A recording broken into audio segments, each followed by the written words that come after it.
Thank you, Mr. Hegseth. I'm looking forward to this opportunity to talk. I want to return to the incident that you referenced a minute ago that occurred in Monterey, California in October 2017. At that time, you were still married to your second wife, correct? In a gripping Senate hearing, Pete Hegseth's past was dragged into the spotlight, exposing a web of lies, infidelity, and questionable judgment. As Senator Tim Kaine ruthlessly probed, it became clear Hegseth's personal scandals weren't just buried in the past. They raised one chilling question. Can a man who betrayed his own family and concealed his darkest secrets truly be trusted to lead the United States military? I know in my instance, and I'm talking about my instance only, it was a false claim. But you acknowledge that you cheated on your wife. Senator Kaine began by highlighting a pivotal moment in Hegseth's past when he was still married to his second wife. During this period, it was revealed that Hegseth had fathered a child with another woman who would later become his third wife. The senator asked Hegseth to confirm the details of this sequence of events, which seemed to outline a pattern of personal misconduct. The focus shifted to the child born just 2 months prior to this incident, raising questions about Hegseth's actions during that time. Hegseth's response was swift, claiming that he had been falsely charged in connection with the incident. He further stated that the matter had been fully investigated and completely cleared. However, Kaine pressed on, questioning whether Hegseth truly believed that being cleared of criminal charges meant he was in the clear morally. The senator's words suggested that the nature of the accusations was about more than legal matters. It was about personal integrity and the ethics of Hegseth's actions. In response to the senator's inquiries, Hegseth remained firm in his position that he was completely cleared and appeared grateful for the marriage he had at the time. However, Kaine was far from convinced, pushing the narrative that personal responsibility and accountability should be paramount for someone vying for such a high office. Kaine's line of questioning was sharp and focused. He emphasized that the issue was not just about the affair itself, but the wider implications it had on Hegseth's character. If a person cannot maintain their commitment within their own family, how could they be trusted to lead one of the most powerful institutions in the world? Kaine didn't shy away from calling out what he saw as a lack of personal responsibility, raising the stakes by suggesting that someone who could cheat on their spouse and the mother of their child might not be fit to hold a position of authority. The session took on an even sharper tone as Kaine made the point that this wasn't merely about public gossip or salacious details. It was about the broader implications of leadership and accountability. The senator pointed out that, at the heart of the questioning, Hegseth's actions could undermine the very trust and integrity needed for a role as significant as the Secretary of Defense.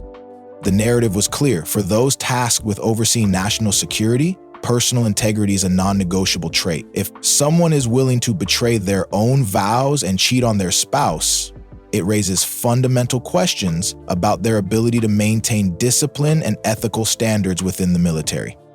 Senator Kaine's questioning was not just about the past actions of Hegseth, but about the broader message those actions sent about the nominee's character and ability to lead. The stakes, as Kaine made clear, were higher than personal mistakes. They were about whether Hegseth could inspire trust and uphold the standards required of a leader in the United States military. As the back and forth continued, the tension was palpable, with Kaine refusing to let Hegseth's personal history go without a proper reckoning. Ultimately, the exchange painted a stark picture of the challenges facing those who are nominated for high office.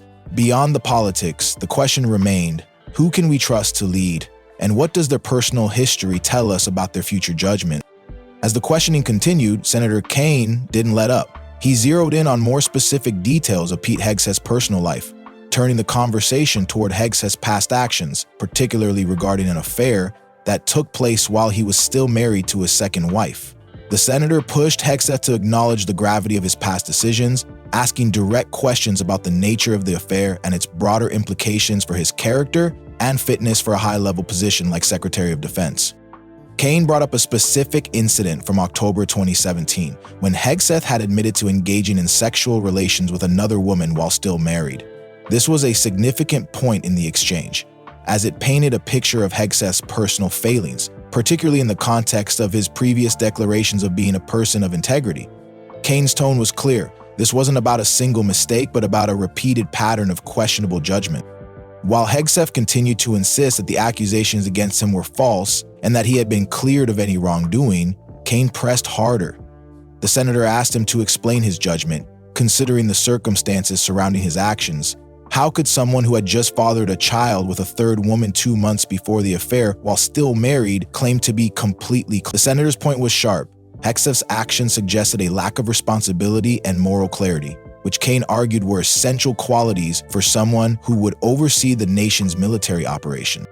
Hegseth, however, continued to deny any moral wrongdoing. He repeatedly stated that the charges were false, brushing off Kaine's questions as if they were political attacks rather than legitimate concerns about his ability to lead. In doing so, Hegseth seemed to downplay the severity of his actions, offering little in the way of accountability. This lack of reflection, according to Kaine, was problematic. It was not just about the affair or the timing of the child's birth, but about how someone who could not adhere to personal commitments could be trusted with national security. The conversation took another turn when Kaine asked Hegseth whether, in the case of a sexual assault, he would consider that disqualifying for the role of Secretary of Defense. Hegseth again denied that any such incident had occurred, insisting that the claims against him were false. Kaine's question, however, was less about the specific allegation and more about the broader implications of moral conduct for someone who was nominated for such a high-ranking position. It was clear that Kaine was trying to challenge the very idea that someone who could not uphold basic ethical standards in their personal life could be entrusted with the defense of the nation. Senator Kaine also confronted Hegseth about the secrecy surrounding his past actions. He brought up the issue of non-disclosure agreements, specifically regarding the settlements Hegseth had made during his divorces. Kaine raised questions about whether these agreements had been used to conceal important facts from the public and the transition team that was considering Hegseth for the role of Secretary of Defense. Hegseth's responses here were vague and evasive. He claimed that he was not aware of any such agreements, despite the fact that Kaine had provided evidence to the contrary. The senator's scrutiny did not stop there. Kaine also pointed to accusations from Hegseth's colleagues about his behavior in the workplace. There were claims that Hegseth had shown up to work under the influence of alcohol and had engaged in inappropriate conduct while drunk.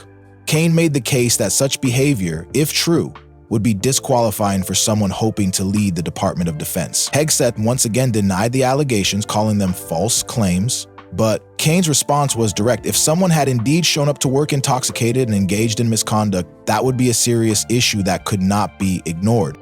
The exchange became more intense as Kaine brought up the issue of physical violence, asking whether Hegseth had ever engaged in such behavior. Hegseth categorically denied any involvement in violence, but Kaine pressed the point, asking whether such actions would disqualify someone from serving as Secretary of Defense. This line of questioning highlighted the broader issue of character and integrity, with Kaine making it clear that violence or any form of abuse would be unacceptable for someone in a position of such responsibility. The senator also raised questions about Hegseth's failure to disclose significant events to the transition team, such as the criminal investigation, the cash settlement, and the non-disclosure agreements related to his past. Kaine pointed out that these were critical pieces of information that should have been revealed when Hegseth was being considered for the position, suggesting that Hegseth had deliberately kept them hidden to protect his chances of being nominated. Throughout the entire exchange, Kaine's message was unmistakable. The fitness of a nominee for Secretary of Defense should be based on more than just professional qualifications. It should be grounded in personal integrity, transparency, and accountability. Kaine made it clear that if a person could not be trusted to be honest about their past, then they should not be trusted with one of the most powerful roles in the country. The questioning highlighted the importance of character and leadership, especially when it comes to leading the military and overseeing national security. For Kaine, the lack of transparency and accountability in Hegseth's past made him unfit for the role, no matter how qualified he might have been on paper.